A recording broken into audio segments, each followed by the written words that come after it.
When's the first time you meet Dana White? Don't know exactly. I met him. I trained with Tito a little bit, and when we trained together. He was managing Tito, and he actually told Dana, "Hey man, you're managing Tito. You like him? We go watch this guy. Just gotta see Chuck." Because I used to beat Tito up all the time in training. Yeah. Like I could beat him in wrestling. I could beat him at our styles just didn't match well for him. Yeah. I could beat him in straight wrestling. I beat him in a jiu-jitsu match. I mean, he's probably better at submitting people than I was, but I'd outscore him in a submission match. Beat him every time we wrestled. I beat him, and every time we struck, I beat him. Like I dropped him body a bunch of times. And he's the face of the league right now. He wasn't the face of the league, but he was because they hadn't taken it over yet. Because Dana was our manager. So he's just your manager. He was my manager at that time. So you meet him through Tito-ish. Through Wayne Harriman. And so then you start training with Tito, and then all of a sudden Dana's like, "Who the fuck's this guy beating the shit out of my guy?" And then then we went and did everything. They want to buy in the UFC.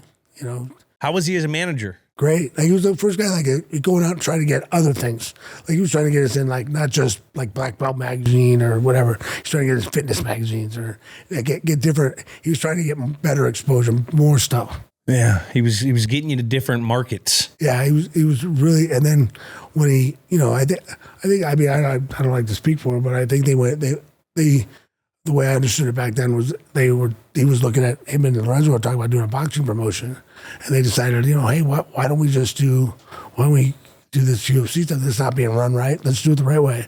And so they got it, and then they sunk a bunch of money into it, and then it took off. So did the relationship change once he became like pretty much the president? Well, when they bought the company, he had to release me, and actually he had his old lawyer who did my legal stuff as his manager, but he became my manager. So he took care of you. Yeah, and then he actually quit over me taking the Ultimate Fighter deal because your old manager. The old manager quit. He quit because over that because he thought I wasn't trusting him with stuff. I mean, I get it, but it was like I said, no, we got to do this. I want that title. Yeah, it's guarantees me it's a title shot, and it's gonna be on free TV. We have to do this. Yeah. What's Dana White mean to the UFC? We wouldn't be here today. Like I tell people all the time. People try whatever they want to say about him, about money and all that stuff.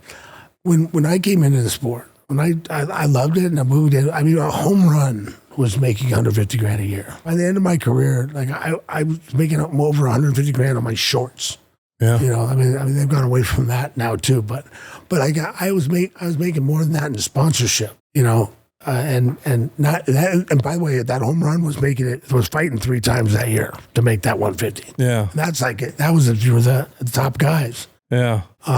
We wouldn't have advanced as far. We wouldn't be here if it wasn't for them. I mean, I think it would have eventually got here. Yeah. Without the Ultimate Fighter and without all the things that they did to promote the sport. And then regulate it. I think we would have gotten here because it's a great sport. But I think we'd still be fighting to get here. Yeah.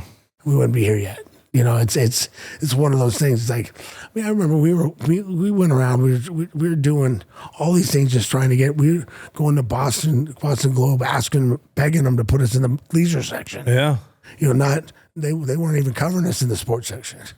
They was just to put us anywhere. Yeah, I always thought it was funny when they called me a few years later and asked me for where I like to vacation for their leisure section.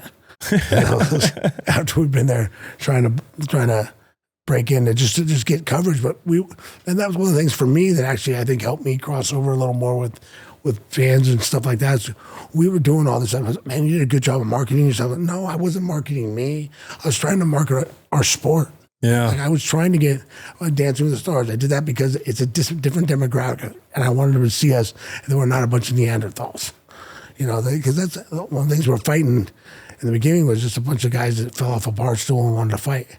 That's why Dana did it too. I had nothing else to do this. I'm like, I had a college degree. I could have gone and been an accountant if I wanted to. Yeah, I didn't want to. I like fighting. I like training.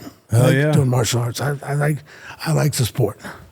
It's freaking Dana White blew the bitch up. Yeah, he blew the bitch up. But that was, he was always trying to promote it, make it big, man. And look where we're at now. We're at 10, 11, 12B now. And I mean, it's on ESPN. It's so crazy because during this whole time, especially UFC 52, when this match took place in 2005, I mean, I was in high school. I remember like starting to learn about the UFC. My brother loved it. And now, like you go to a high school now, everyone's talking about UFC on the clips, on Instagram, to this, to that. I mean, it's a major sport now. It's a fucking major. I would consider it a major. It's in the big five now.